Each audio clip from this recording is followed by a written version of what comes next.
Bonjour, vous regardez Tesla Geek. Nos Tesla, si on les a choisis, c'est certainement pour deux raisons.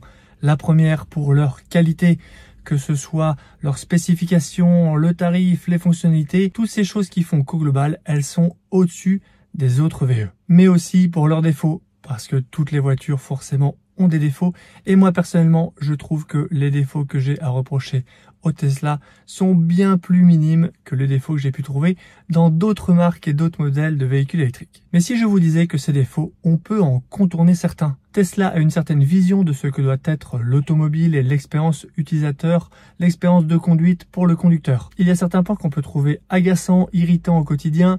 On se retrouve un peu coincé dans un cadre, celui qui a décidé Tesla pour nous, et on aimerait bien pouvoir en sortir. Et si je vous disais que justement, il y avait un produit qui était capable de gommer certains de ces défauts, de permettre des choses que Tesla n'autorise pas nativement. Et ce produit, je l'ai entre les mains, il s'agit des Sexy Buttons de la marque Enhance.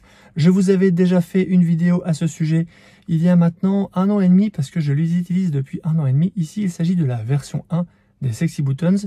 Alors, ça s'appelle Sexy Buttons, mais en fait, il y a plusieurs choses. Ce n'est pas qu'un seul produit, il ne s'agit pas que de boutons.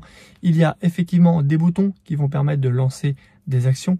Il y a le Commander qui va permettre d'avoir une intelligence et de lancer des actions avec d'autres choses, des choses parfois automatiques, des actions qu'on fera dans la voiture, et aussi une application mobile qui permet à la fois de contrôler tout ça, mais aussi d'avoir des informations très intéressantes sur la voiture. Eh bien, il y a quelques jours, j'ai reçu la version 2 de ces boutons qui sont juste là. Je vais vous expliquer exactement ce qu'il y a dans cette boîte, quelles sont les nouveautés de cette deuxième version. Et cette deuxième version s'accompagne aussi de nouvelles fonctionnalités hyper intéressantes au niveau de l'application mobile. L'application mobile, elle évolue constamment, il y a régulièrement des mises à jour.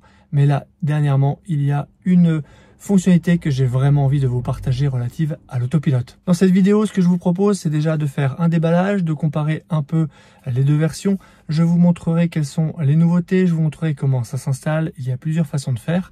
Et puis, on ira tout simplement faire un test de ce dispositif. Si ce produit vous intéresse, le code TeslaGeek vous donne une remise supplémentaire de 10%. Cette vidéo n'est absolument pas sponsorisée. Je n'ai rien reçu, aucun argent de la part d'Enhance. Je suis juste content de vous partager un produit que j'utilise et que je connais bien. Je suis content de les soutenir avec ma vidéo, un produit européen développé en Bulgarie. Allez, on va passer juste après le jingle à la présentation et à l'installation.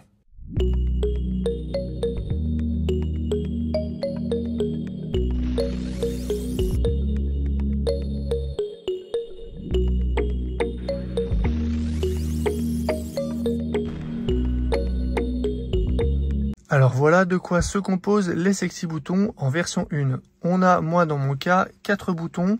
On peut en acheter 2 ou 6 qui vont permettre de déclencher des actions. Tout ça c'est sans fil, on le colle où on veut dans le véhicule. Pour que ça fonctionne, il faut qu'on ait relié ici le Commander. Le Commander fonctionne en Bluetooth avec les boutons. C'est lui qui va recevoir l'ordre du bouton. Il y a aussi des fonctionnalités qu'on peut enregistrer dans le Commander avec une application mobile. Ici, on est sur une prise, vous voyez, un peu OBD. Pour faire fonctionner ça, il faut le brancher sur la voiture. Pour le brancher, on utilise le classique câble en Y juste là, qui vient se brancher à l'arrière de la console centrale, juste en dessous. Vous avez déjà dû le voir dans plein de vidéos. Il y a beaucoup d'accessoires qui se montent à cet endroit-là.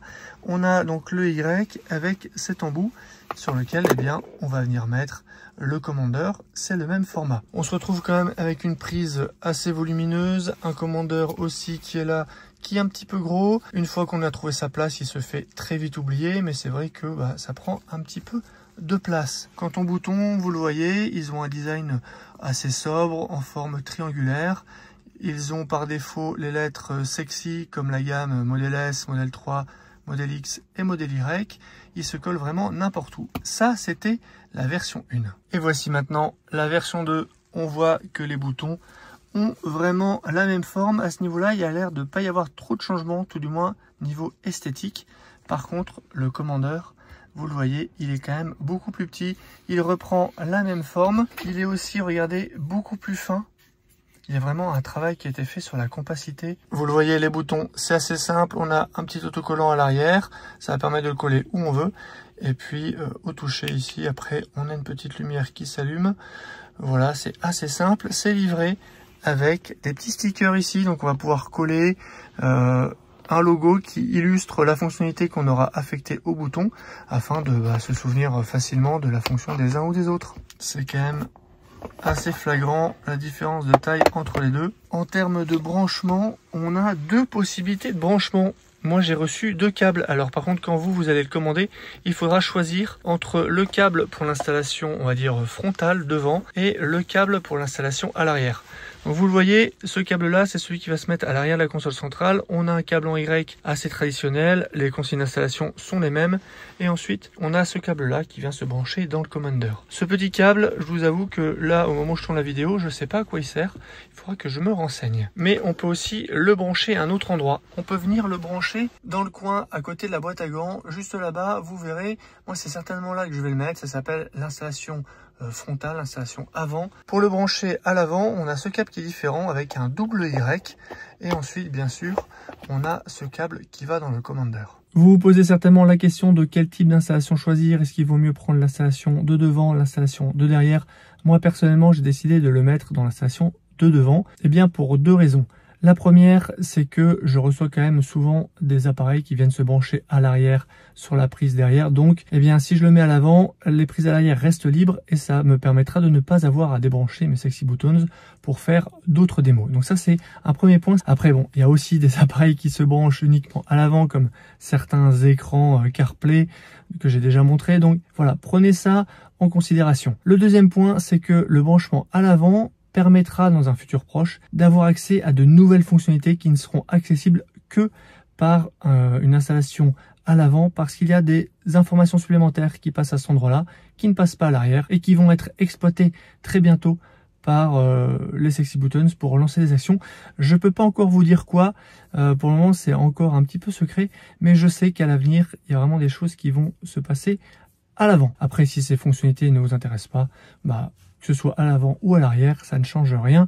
En tout cas, sur toutes les fonctionnalités qu'on a déjà à date, et il y en a un paquet. L'installation à l'arrière, je vais pas la faire moi-même. Je vais peut-être vous mettre une petite vidéo en incrustation. C'est assez simple. On a un petit cache à enlever. On arrive sur un branchement. Il suffit de débrancher le petit connecteur bleu. On y insère le Y. Et puis après, on vient brancher le Commander et on peut refermer le tout. Ce que je vais faire, c'est vous montrer tout de suite l'installation à l'avant. On n'oublie pas de couper l'alimentation de la voiture. Pour l'installation, tout se passe ici à ce niveau-là. Donc on va devoir déclipser le joint ici. On va devoir déclipser ça pour ensuite enlever cette partie-là et avoir accès au câble qui se trouve dans cette partie-ci. Voilà, une fois qu'on a enlevé le premier cache, on a ici un petit clips à enlever. On peut prendre un démon de garniture, on va l'enlever et du coup on va avoir accès. Ce qui nous intéresse, c'est ce qui est là juste derrière. Ce qui va nous intéresser, c'est cette prise là qui est libre, disponible, et c'est ce câble là qu'on va venir enlever puisque je vous ai dit qu'on avait un double Y. Donc il y a un Y qu'on va venir mettre là, celui-là il reste disponible comme ça l'est ici, et puis ce deuxième câble, petit câble ici, là et en dessous, il va faire un Y juste là. Et voilà, c'est branché. Il y a une partie du Y qui est juste là, de là jusqu'ici on a remis le câble, l'autre partie du Y qui est juste là, et j'ai branché le Commander juste là sur le câble prévu. Alors déjà, comment ça marche? Les équipes d'Enhance ont dû faire un très gros travail de rétro-engineering. Ils ont certainement dû se positionner sur le CAN bus et écouter tous les messages qui passent dans la voiture. Par exemple, quand on déclenche un clignotant, quand on lance l'autopilote, quand on ouvre la boîte à gants. Eh bien, à chaque fois qu'on fait une de ces actions-là dans la voiture envoie un message sur le CAN bus. Les équipes d'Enhance ont dû écouter ce qui se passait, détecter que tel message était la boîte à gants, que tel message c'est rabattre les rétroviseurs par exemple. Et ils ont pu ainsi reproduire ces mêmes messages à l'identique afin que le Commander puisse envoyer ses commandes à la voiture de la même manière que la voiture le ferait elle-même. Pour les plus inquiets d'entre vous, effectivement, il y a toujours un petit risque à brancher quelque chose sur le CAN bus. Maintenant, Enhance a une grande expérience là-dedans. Le produit existe depuis plus d'1 an et demi, voire même 2 ans. Et s'il y avait eu des problèmes liés à ça, je pense qu'on aurait été très vite tous au courant. Reste que chacun prendra ses propres responsabilités en branchant ce type d'appareil sur sa voiture. En tout cas, moi, pour le moment, je n'ai jamais eu aucun problème. Parfois, Tesla, via les mises à jour, il y avait des choses qui ne marchaient plus, mais les équipes Binance ont été hyper réactives et en quelques jours, 2-3 jours, il y avait déjà une mise à jour sur l'application mobile pour prendre en compte ces spécificités de certaines mises à jour. Et la dernière fois, ça devait être en 2022, donc je pense qu'il y a plus d'un an.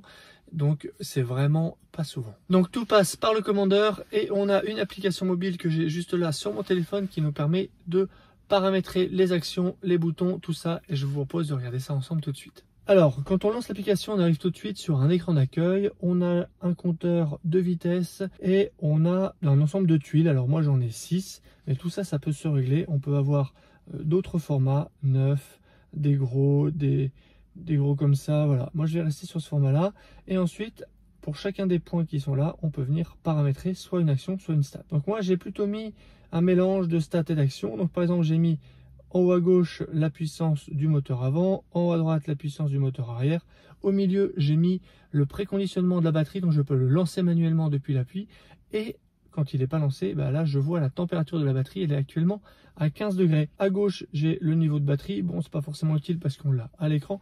Par contre, à côté, j'ai mis la correspondance en kilomètres EPA. Ça, c'est l'estimation d'autonomie en kilomètres de la voiture. Dans la voiture, on doit choisir entre pourcentage et kilomètres. Bah là, on peut avoir les deux sous les yeux. Moi, je préfère utiliser le pourcentage, mais de temps en temps, pour suivre un peu l'aération de la batterie, la voir en kilomètres, c'est utile. Et à côté, j'ai mis un petit bouton d'action qui va me permettre, bah là par exemple, d'accéder rapidement au rabattage des rétroviseurs. Je vous propose de faire le test tout de suite. J'appuie sur le bouton, hop, c'est vraiment immédiat. Si je rappuie, eh bien ça se redéplie, pareil, c'est immédiat. Quand on appuie sur le bouton en haut à droite, on se retrouve avec un dashboard. Vous le voyez, moi je peux mettre par exemple mon téléphone sur mon support, et là j'ai un dashboard où on va retrouver tout simplement le mode de conduite, la vitesse. On a un indicateur pour la puissance qui va dans les moteurs, pour la puissance du frein régénératif, ce qu'on régénère comme électricité. On a aussi, moi dans mon cas, comme j'ai une dual motor, j'ai le moteur avant et le moteur arrière où je peux suivre ces informations là aussi, avec à la fois l'information de puissance et l'information de couple. Ça peut être utile si on veut voir un peu de quoi est faite notre voiture. Et ensuite, on a un petit réglage ici. On va pouvoir régler les paramètres de vitesse, de température, si on veut en miles, en kilomètres, tout ça. Mais en dessous, on a aussi statistiques pour les nuls. On peut par exemple activer la capacité de la batterie, les infos de cellules, la température, la puissance. Et tout ça va s'afficher à côté. Alors on a du coup un réglage ici qui est plus petit. On n'a pas la différence de puissance et de couple pour les moteurs.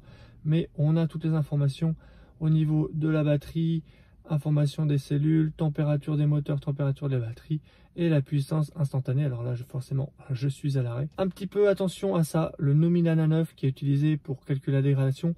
En fonction des voitures, il n'est pas tout à fait bon.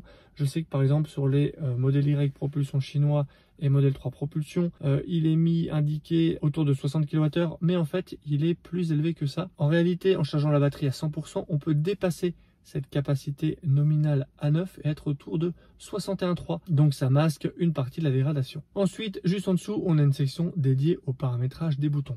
Donc si je clique dessus, j'ai déjà ajouté les 4 qui étaient livrés dans la boîte. Si je vais sur le S, on voit que j'ai paramétré l'ouverture de la boîte à gants. Si je vais sur le E, j'ai mis merci, ça va faire des warnings 2 fois pour dire merci à la voiture qui est derrière moi. Le bouton 3, j'ai mis la ventilation arrière. Et le bouton 4, pour le moment, je n'ai rien mis. Donc pour affecter une action, c'est très simple. On appuie sur le plus et on a vraiment plein de catégories où on peut faire des choses. On peut par exemple ouvrir le coffre avant, ouvrir les portières, la boîte à gants, le réglage d'accélération, mode sport ou mode normal, mode cool, des réglages au niveau de la régène. On peut, si on se met par exemple un bouton derrière le volant, un à droite, un à gauche, on peut se créer des palettes pour gérer le niveau de freinage régénératif.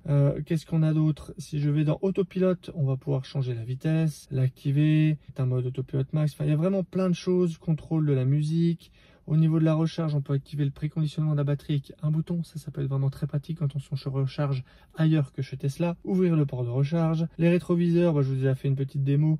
On peut les incliner, mais aussi les rabattre ou les obscurcir. On peut contrôler tout ce qui est siège chauffant. Ça peut être pas mal pour l'arrière, parce que à l'arrière, les passagers n'ont pas de bouton pour le faire. Ils doivent demander aux personnes qui sont à l'avant. Et là, avec ces boutons-là, ils n'ont pas besoin d'accéder à l'écran de devant. Ils peuvent le faire eux-mêmes. Ça peut être vraiment pratique. Si on a les sièges ventilés, on peut aussi faire les sièges ventilés. Moi, c'est pas mon cas. On peut contrôler toute la clim. Là, pareil, il y a un truc qui peut être bien, c'est la ventilation arrière. Pour les passagers, on leur met un petit bouton et ils pourront activer ou désactiver eux-mêmes et être autonomes là-dessus. Qu'est-ce qu'on a d'autre? Réglage des phares, des choses relatives au contrôle des essuie-glaces. Je vous fais vraiment un peu tout là. On peut régler les modes d'arrêt, le contrôle de traction avec notamment un nouveau mode qui est le mode drift, qui est tout nouveau de cette mise à jour. On a des réglages d'accessibilité, par exemple on peut mettre les clignotants. Ça sur la Model 3 Highland, si on en a marre des boutons de clignotants sur le volant, on peut les mettre ailleurs, à des endroits fixes. À vous de choisir, en tout cas c'est tout à fait possible. De même par rapport à Model 3 Highland ou au modèle SCX, on peut aussi mettre des boutons pour régler le mode parking, pour mettre reverse ou drive, passer les vitesses. Au lieu de le faire à l'écran, le faire avec un bouton. Et enfin, tout ce qui est verrouillage. Et dans autres, on a pas mal de choses, des lumières, du frein de parking, le mode piste et les fameux merci que moi j'ai paramétré. On peut faire tout de suite un petit test. Alors regardez, je vais appuyer sur le S ici que j'ai réglé pour la boîte à gants. 1, 2, 3, j'appuie. Et hop, ça s'ouvre. Sur le bouton E, je crois que j'avais dû mettre le thank you, regardez. Voilà. Donc vous le voyez, c'est immédiat. Dès qu'on appuie sur le bouton, l'action se fait. Quelle différence entre les boutons génération 2 et génération 1? Eh bien, il y a une amélioration qui a été faite sur la sortie de veille des boutons. C'est-à-dire que sur les générations 1, on rentre dans la voiture, le bouton est en veille. Quand on appuyait dessus, il y avait une petite tempo, un délai. Il fallait que le bouton se réveille par le commandeur et ça prenait 1 seconde. Alors, voilà, si on est patient, ça peut aller, mais sur des actions qu'on voudrait immédiates, ça peut être gênant. Là, la promesse, c'est que avec les boutons génération 2, eh bien, c'est immédiat dès que sortie de veille, ça marche. Et on l'a vu juste là, puisque mon bouton S d'ouverture de boîte à gants, eh bien, je ne l'avais pas sorti de veille. Il s'est sorti de veille en appuyant et vous avez vu que c'était immédiat. J'appuie et hop. Ensuite, on a une autre partie qui concerne le commandeur lui-même, juste en dessous. Et là aussi, on a beaucoup d'actions. Ces actions, du coup, ne sont pas déclenchées par un bouton, mais elles sont déclenchées par quelque chose que le commandeur détecte de lui-même. Sur les poignées de porte, par exemple, ici, si je maintiens ouverte pendant 4 secondes la poignée de porte conducteur, eh bien, ça va pouvoir m'ouvrir le capot avant. Ça évite d'avoir à se contorsionner et d'aller sur l'écran pour l'appuyer soi-même. Et on peut faire la même chose avec la poignée arrière gauche juste derrière moi, mais pour ouvrir le port de charge. Pied au plancher, ça va permettre, quand on appuie à fond sur la pédale, de passer du mode confort au mode standard pour avoir vraiment toute l'accélération. Arrêt automatique, en autopilote, ça va permettre de désactiver les feux de route ou les essuie-glaces qui sont automatiquement activés dès qu'on met l'autopilote depuis une des dernières mises à jour. Continuous Autopilote, c'est l'autopilote continu. C'est une des nouvelles fonctionnalités qui est vraiment hyper prometteuse et que j'ai envie de tester. Ça va permettre, au bout d'une temporisation, là j'ai mis 3 secondes, et à partir d'une vitesse minimale que j'ai mis à 80 km/h, de réactiver automatiquement l'autopilote une fois qu'on a fini son changement de voie et que le clignotant s'arrête. En d'autres termes, je suis sous autopilote, je mets mon clignotant, je change de voie. Quand j'ai fini de changer de voie et que le clignotant s'arrête, 3 secondes après, parce que j'ai mis une temporisation de 3 secondes, l'autopilote se remet automatiquement. Ça permet d'avoir un fonctionnement qui me semble plus cool et vraiment plus sympa que l'EAP, et pour bien moins cher, puisque l'EAP c'est 3800 €. Alors oui, dans l'EAP il y a aussi d'autres choses, mais en tout cas moi sur ma voiture qui n'a pas de capteur, je n'ai que les fonctionnalités de navigation autopilote et de changement de voie si je prenais l'EAP. Et là, pour un peu moins de 200 €, je peux retrouver un fonctionnement fluide du même type que celui de l'EAP. Et ça, c'est plutôt pas mal. Voilà, on a encore d'autres choses, notamment sur l'ouverture des portes, un accès à Scan My Tesla. Ça permet d'utiliser l'application Scan My Tesla pour accéder à des informations encore plus précises sur la voiture. Ça, c'est plutôt pas mal. Et moi, je vous conseille d'activer la connexion Bluetooth sécurisée. Voilà pour le commandeur. On a aussi une section pour le knob. Le knob, c'est un nouveau produit qui va arriver là début d'année 2024, qui va permettre d'avoir une molette de réglage avec 4 actions préenregistrées. C'est un produit dont j'avais présenté un prototype au Gigatelier numéro 2. Je vous renvoie vers cette vidéo si ce sujet vous intéresse. En tout cas, j'espère en recevoir à bientôt pour pouvoir vous le montrer et le tester pour vous. Vous vous demandez peut-être où placer les boutons pour éviter de les avoir tout le temps sous les yeux, mais de les avoir à portée de main. J'ai plusieurs propositions pour vous. La première, ça peut être juste ici derrière l'écran pour permettre aux passagers d'ouvrir facilement la boîte à gants. L'autre, ça pourrait être juste là, derrière le volant. Comme ça, quand on a la main sur le volant, on a un bouton qui est juste ici. Ça permet de faire des palettes au volant, par exemple. L'autre proposition, c'est juste là, puisque quand on conduit, on a peut-être de temps en temps sa main qui est posée sur la coudoir. Et donc avoir un bouton juste là, ça peut être plutôt pas mal. Moi je pense que je vais mettre le bouton Thank you, remerciement. Je vais le mettre juste ici. À l'arrière, pour la partie gestion de la ventilation qui est juste là, on peut imaginer mettre un bouton discret juste en dessous pour activer ou désactiver l'aération qui est là. Pour les sièges chauffants aussi, on peut imaginer en mettre un là pour les deux passagers. Maintenant qu'on a testé les boutons que je vous ai montrés, ce dont le commandeur est capable, place au test de l'autopilote. Allez, on arrive sur une voie rapide, c'est limité à 70. On va donc se mettre en autopilote à 70. C'est parti. Allez, on va changer de voie tout de suite. Ça désactive l'autopilote. On est dans la voie, les clignotants s'éteignent. Et là, au bout de 3 secondes, c'est magique. L'autopilote s'est remis. Je peux faire la même chose dans l'autre sens. Ça se déconnecte. Et 3 secondes. Ça se remet. C'est hyper fluide, hyper confortable. Vraiment, c'est impressionnant. On a l'impression de pas avoir l'autopilote Tesla en fait. On passe au-delà de cette limitation. Ça rend vraiment l'autopilote hyper confortable. Je pense que vous l'avez vu. C'est un petit côté magique. C'est vraiment très très sympa. Allez, on se refait le test sans les bruits de Noël. Là, je suis à 70, je viens de mettre l'autopilote. Je vais changer de voie, simuler un dépassement. Je mets mon clignotant, ça désengage l'autopilote. Je fais mon dépassement. Je me mets dans la voie. Et là, au bout de 3 secondes, ça se remet tout seul. On n'a pas besoin d'activer le commodo. Vraiment, c'est hyper pratique. Je vais du coup me rabattre, je mets le clignotant, je tourne un peu le volant, ça désengage. Je me remets dans la voie, le clignotant s'est arrêté et ça se remet. C'est vraiment super agréable. Ça se fait d'une fluidité. Je suis vraiment hyper impressionné par ça. Ça rend l'autopilote, pour moi, ça gomme vraiment le principal défaut de cet autopilote. Là, je vais prendre la sortie pour faire demi-tour, mais vraiment super content. Ça marche vraiment bien. Évidemment, vous l'avez vu, là j'ai pris la sortie. Le commandeur, lui, ne peut pas savoir que j'ai pris une sortie. Il peut penser que je me suis encore rabattu une fois. On a pris une sortie, ça a réactivé l'autopilote. Il faut être vigilant et penser à le désactiver manuellement au moment où on prend une sortie.